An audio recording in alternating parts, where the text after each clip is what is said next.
The first up is Best Sound Design. Dr. Gumar, being the only member of the podcast who can play the piano, as far as I know, start us off with Best Sound Design. All right, I just went for just really interesting soundtrack, essentially, and I picked Guacamelee as my best sound design. Awesome. That was cool. It had the little mariachis. It was pretty much mariachi, a little bit metal, and some other influences kicked in, but it was pretty much mariachi 24/7. But one of the interesting things about Guacamelee is the fact that you're hopping in between the land of the living and the land of the dead, and each area has its own track for the living world and the dead world, and every time you hopped in between, it was all real time. There's no loading screens or anything like that.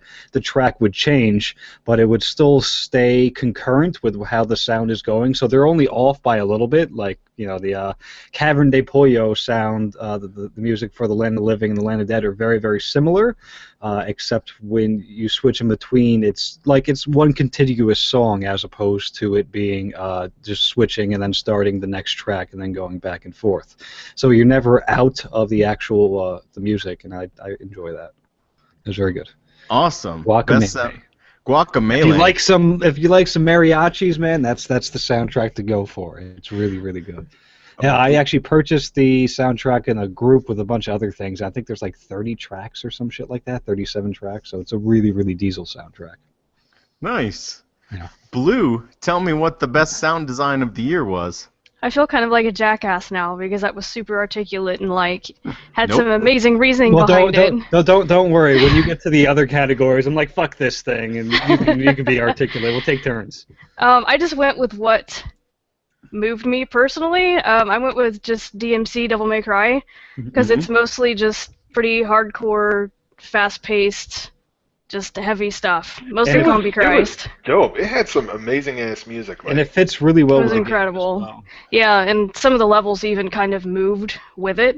Yep. So yeah, that did a lot for me. I actually bought a lot of the Combi Christ stuff from the teaser trailers and stuff before the game was even out. So that's right. They had one band to do the entire. Did they do the entire soundtrack or just a select few songs? Most of it, most of the songs that are on there. Some of it's kind of like ambient type stuff that's by somebody else, but yeah, man, most of it's Combi Christ. That song, the very last boss battle, was so good. That was so good. Yeah, it fit in really well with the environment. And it's something that I've listened to the soundtrack more than I've played the game, so that really says a lot about it, I think. Nice. DMC. Awesome. Yep.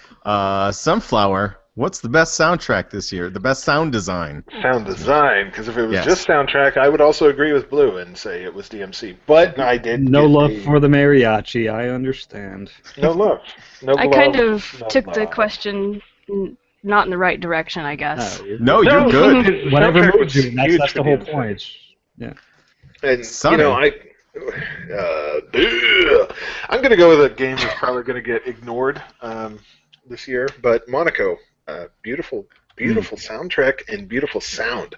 It's all really plinky. That's the best way to describe it. It's a plinky sounding game. Staccato.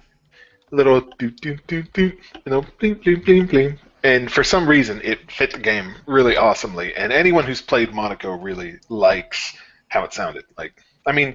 Doc, you've played Monaco. I have. Did you like how it sounded? Yeah, UHP. Not as much as Guacamelee.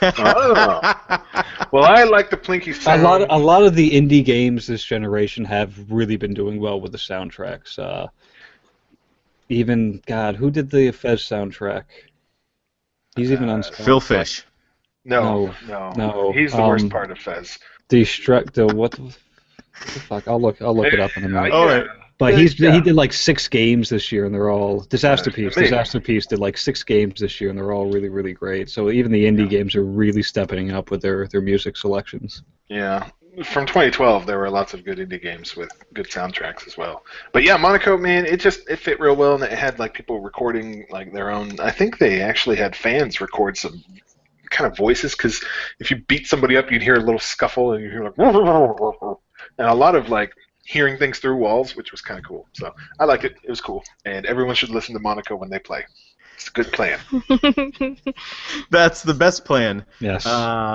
As for myself, part of best sound design is sometimes what sounds you don't hear, and I don't think a game better gamified sound design in an important way, the way Gone Home did. The ambient sounds were all very important because the game is all about exploration. The voiceover work was incredible, and even the weird, like, 80s punk girl rock band thing, which was, Yeah, Gem. sort of it's like Gem. It was sort of nostalgic for a time that I never was really a part of, but all of it fit really well, especially considering Gone Home is basically a game about visual design and sound design. The sound design had to be amazing to create the right mood.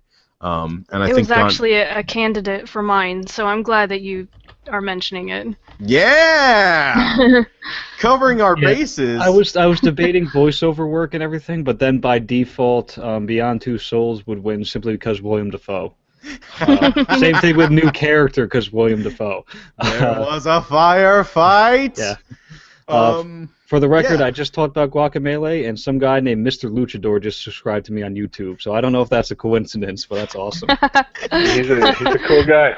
Cool guy. He also comments and says Rogue Legacy best soundtrack of 2013.